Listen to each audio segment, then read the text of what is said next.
Cooking in Tassie is pretty simple, really. You spend 90% of your time on the phone trying to find someone that's caught a fish or its tomatoes are ripe, and then you spend the other 10% of your time making a vinaigrette for them. You don't really have to do much. And I do love it down here. I do love working within a season. This is the Deep in the Weeds podcast. I'm Anthony Huckstep. When we think of a career in hospitality, we often think of late nights and socialising while howling at the moon, working the sort of hours where others are living it up and left to the wee hours to wind down. But the industry is changing. The desire to strike a work-life balance is forcing change in an industry renowned for long shifts and late nights. Peter Cooksley is a chef of Hamlet Community and Café in Hobart, Tasmania. Peter, how are you? Very well, mate. Yourself? I'm good. You've had a career in some pretty incredible restaurants in Tasmania and Melbourne. You've landed a role in a cafe and part of the community. What's that shift been like for you? Big, really. It's a cafe, so I kind of pushed against the cafe thing, as I think most chefs do. The dark side, I suppose. So it's been pretty huge. The mornings thing is massive already. The food is completely different, but I guess Hamlet isn't your everyday cafe either. It's a very, very different working environment. It's a fascinating project, the Hamlet Community and Café. Tell us a little bit about it. So it was started by my partner, Emily Riffer, 6 years ago. Her brother, Jared, ran Kinfolk in Melbourne, social enterprise as well that does a similar thing. She worked there for a few years and then moved down to open Franklin with Dave, but then noticed the mass problem of unemployment in Tasmania and couldn't sit by and not do anything. So she opened Hamlet as a cafe, social enterprise, and as a training environment to try and get people into the workforce. Take us into the kitchen and the business. How does it work, and what are the opportunities that are there? So as a social enterprise, it runs as a standalone cafe itself. It has to make its own money to be what it is. But then we bring in on top of that about 7 participants a day. They do a 10-week program with us. These are all people that have applied themselves to join the program, and they all face different barriers to unemployment, whether it be long-term unemployment, physical, mental disabilities, English as a second language, just things that have kept them out of the workforce and the community. We bring them in. I guess from the kitchen, we teach them basic skills in a kitchen. We assess what their end game is, I suppose, whether it is just cooking more at home or it is an apprenticeship or role in the industry. And we take them through 10 weeks into, trying to get the most out of them and show them the community and, show them the workforce. You mentioned your hesitancy at the beginning about moving into the cafe world, but what's it been like, and what sort of impact has it had on you in that role? 2 parts, I suppose. It's been incredible for my food, I suppose, as terrible a phrase as that is. But it's been able to open up a lot more, because I guess before this Franklin die maker, it was high pressure, fancy food, I suppose. I don't know. There's so much pressure to make every element so incredibly special and perfect, and I don't know. It stops you from cooking very deliciously, I suppose. In the cafe environment, people are coming in for one plate, they want it now, and you can just go full on flavour. It's great. It's a lot more fun. You go and it takes the pressure off and you just cook. I want to explore what you're doing at Hamlet with the food, and also the impact that it has on those coming to garner skills there and opportunity, and also what's the change in your life. But take us back to when you were young. What sort of role did food play in your family? Food was massive. And my dad was a fisherman. Mum did a year apprenticeship and kind of got pushed out of it by some, that classic yelly, shouty chef. So she always had that want to cook food, and we ate we ate great at home. Always had veggie gardens. Mum cooked a broad range of things every night for dinner, and kind of that at that time in Tassie there wasn't a lot of food about. So yeah, we always celebrated with food. It was always a fun thing. I always enjoyed it. Making scrambled eggs for Mum and Dad when I was 5 years old. We always ate lots of seafood. Dad was always bringing home dory and blue eye and whatever was caught.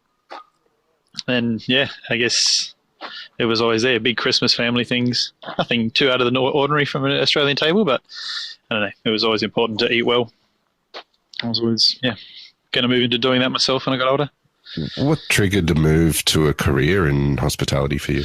I guess it wasn't really a move. I think when I got to high school and could choose courses, I chose the home ec course. I'm into grade 11. I would do a vet course, which is a bit at school and a bit in the workplace. And kind of the first time I got in the kitchen, I thought that was it.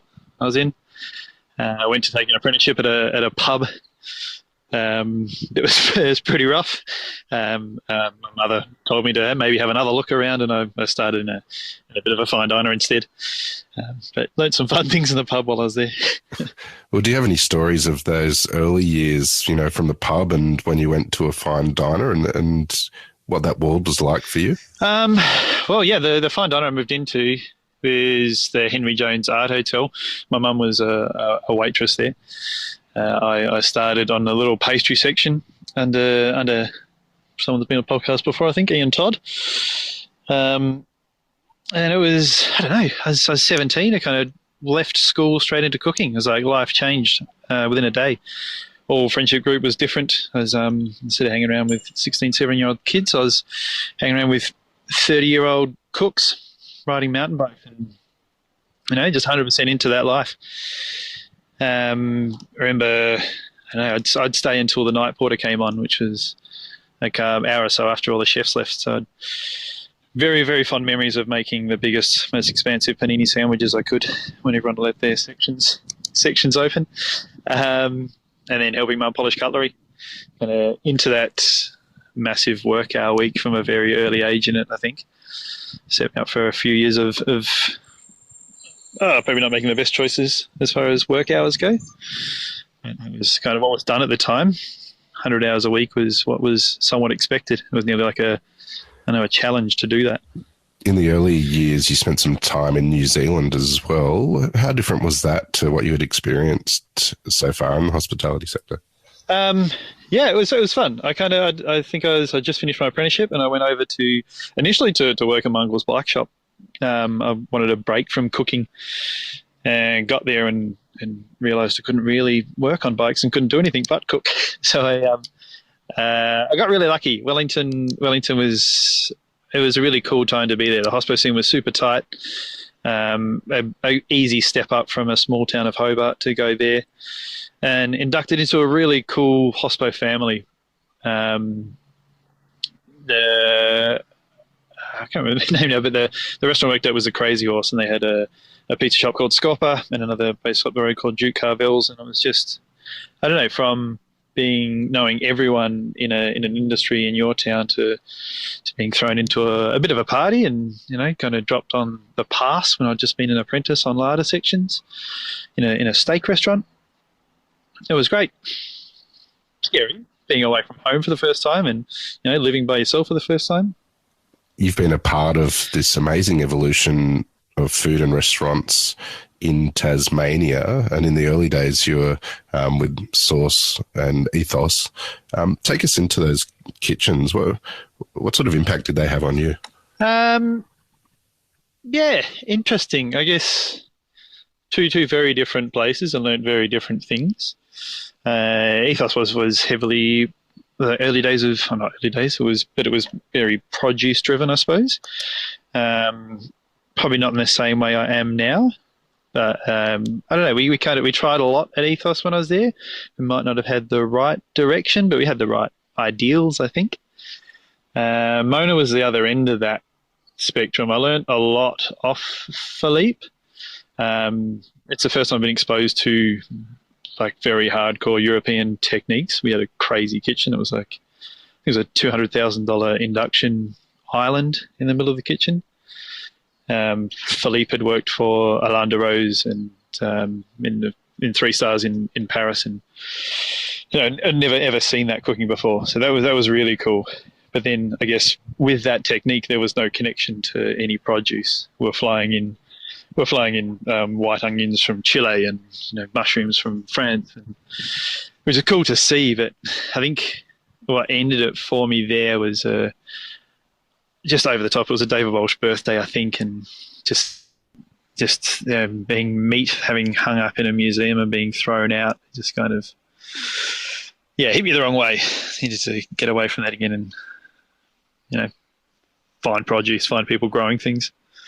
Sounds a bit cliche now. You made a move to Melbourne and worked in a lot of incredible restaurants and became opening crew as well for some of the most renowned restaurants now. Take us to your time in Melbourne. Do you have any stories of the really important moments for you and venues? So Cumulus was a wild thing to be involved in. It was that place when you went to Melbourne, you had breakfast in always. To get into that kitchen and see what it was like, it's a madhouse. In the kitchen, breakfast guys started at 6 a.m. and you'd jump on, have your checks coming on the board at 11:15, and you're still pulling slow cooked eggs out of your water bath and finding shakshuka at the back of your oven. And then Andrew McConnell coming over and asking if you'd checked all the oysters and telling you they were off. They definitely weren't, but just making sure you're on your toes. He was great. Andrew is absolutely one of the. Everyone that probably listens to this understands that Andrew is one of the greatest cooks in the country. But his presence was just incredible. And being able to open Supernormal with him was great. Biggest impact was definitely Embla though. Had a great love for Dave's food at the Town Mouse, and crazy lucky to be asked to go and help out with opening of Embla. And that was Dave's food is just insane. That venue, I think Embla was a big turning point in Melbourne's food as well, really. This kind of natural wine bar. The food was so simple and executed so well. And it was really cool to spend a lot of time building suppliers as well. We started out using veg suppliers, and the more Dave's food got notoriety and the more we got talked about, the more people were able to access and more properly work within a season rather than just getting things in boxes that are all the same shape. And running a crew as well. We maintained the same crew for about 2 years in a city restaurant, which was, I think, paramount to our success there. Dave's food is pretty individual. It's pretty much his own. It's really hard food and a really hard seasoning to train people. So to be able to hold on to a few guys for a long time was great. What sort of impact did that time there have on you and your approach to food?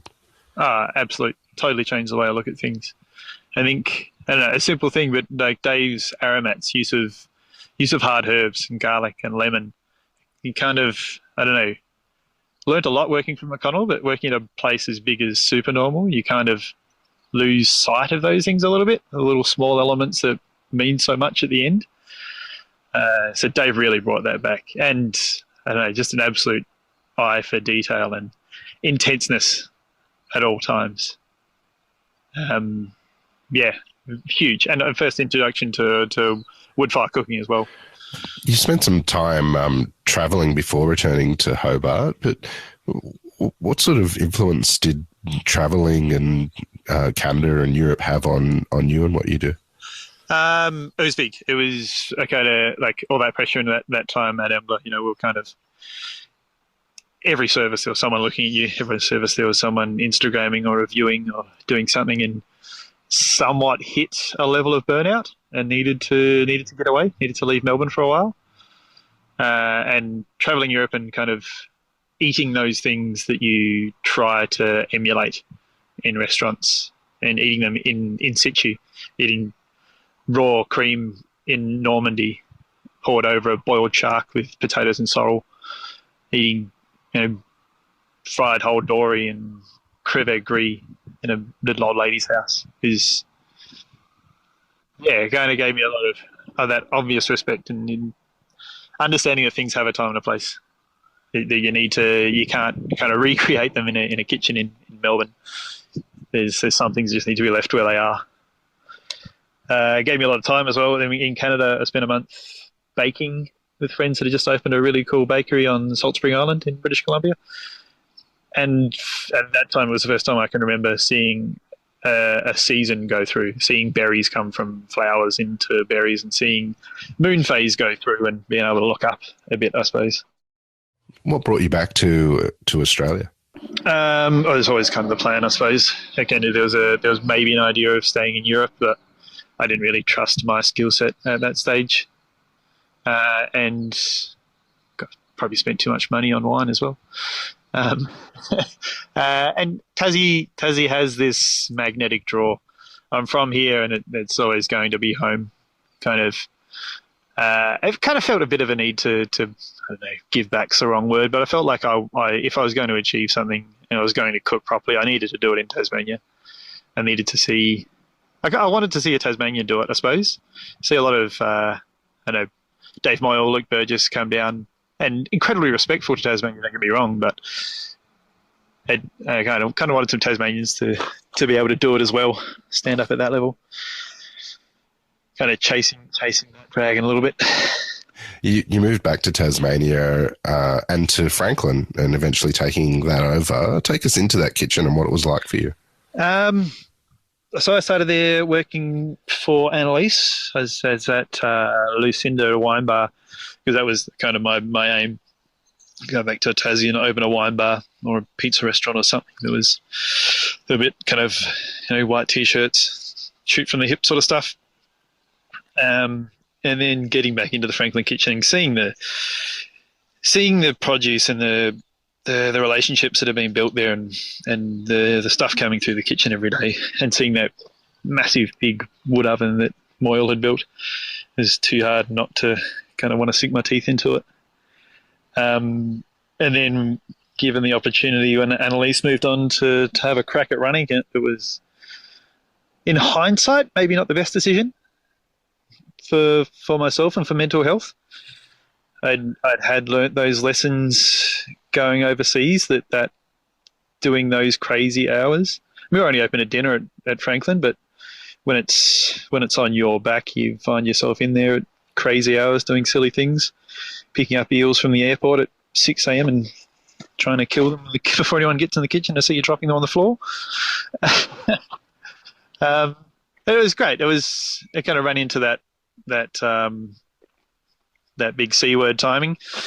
Just as I felt we were hitting my steps, just as we had a team together, and I kind of had worked out what I wanted to do with it, I suppose. And yeah, COVID hit. There were other things at play, and we got shut down. But again, fortuitous, I think. I think I'm one of the lucky ones from all the COVID stuff. I got a chance to remember all those things I learned. What was the positives that you took from that Franklin experience? I got to build some really cool relationships with all the people down here. In Tassie, cooking in Tassie is pretty simple, really. You spend 90% of your time on the phone trying to find someone that's caught a fish or its tomatoes are ripe, and then you spend the other 10% of your time making a vinaigrette for them. It's you don't really have to do much. So it was that was good, and remembering that I can hold a crew together. I suppose I can help people find a way of cooking, and that I do love it down here. I do love working within a season. Again, cooking over fire and working within season sound incredibly cliche, but there's no other option down here.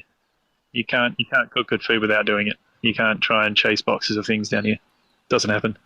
The connections that you forged with producers down there. Do you have any stories of one or two of the producers that you love to use their products? Well, I guess one of the biggest ones recently, Aiden Jackson's been catching a lot of really great fish, and it's wild down here. We're an island. We've got great cold water fish everywhere, and it's available, but there's limited licenses and there's limited people catching it, and most of it is taken to fish markets. But then you get a guy like Aiden who rocks up with the boat on the back of his ute, parks in front of the restaurant, and brings in a bloody 10-kilo awaka on his shoulder in the middle of service. You're lucky if he's wearing Ugg boots, he'll generally come in his socks and ask for a set of scales so he can weigh it for you. Never had a good time. And you'll see him, because Franklin sat across the road from Tommy Hugo's, and they're the absolute champions of food down here. But you'd see him drop off first and you get the tubs ready. He was great. Stan and Bryony down at Fat Carrot Farm, Oyster Cove, incredible people, incredibly intelligent. It's made you always nervous cooking for them, because you want to hope that everything in your building is the best it can be. We got a chance to go down to cook with Stan out of the back of his caravan, and we braised the whole hogget from friends and served it up with just heaps of roast vegetables, and we'd spent 3 hours in the morning trying to make mugrabe out of couscous and a spray bottle of water. But you get the chance down here to cook for the people that you buy food off, and then go hang out with them on the weekends. These days you're at Hamlet Cafe and you're working early in the morning, but you get your afternoons and evenings. That burnout that you spoke of throughout your career, what sort of impact has this lifestyle change and the hours change had on you? Again, an absolute change. I've never, I don't know, this sounds over the top, but I don't feel like I've ever really had a life outside of hospital. Meeting my partner, Emily, 18 months ago now, maybe a bit more, and pretty quickly moving in with her. She owns a house, and now got my afternoons off, got weekends off with her, and own a house. I have hobbies now. I have gardens. I have a bloody lathe out the back that I make pepper grinders on in my spare time. But it's just, you never had a chance to do those things before. Also, we had a daughter at the end of last year, which is, and it was pretty. It was very hard. We went into hospital at 24 weeks.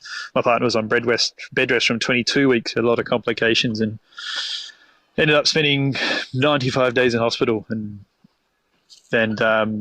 thankfully had Hamlet behind us to support that.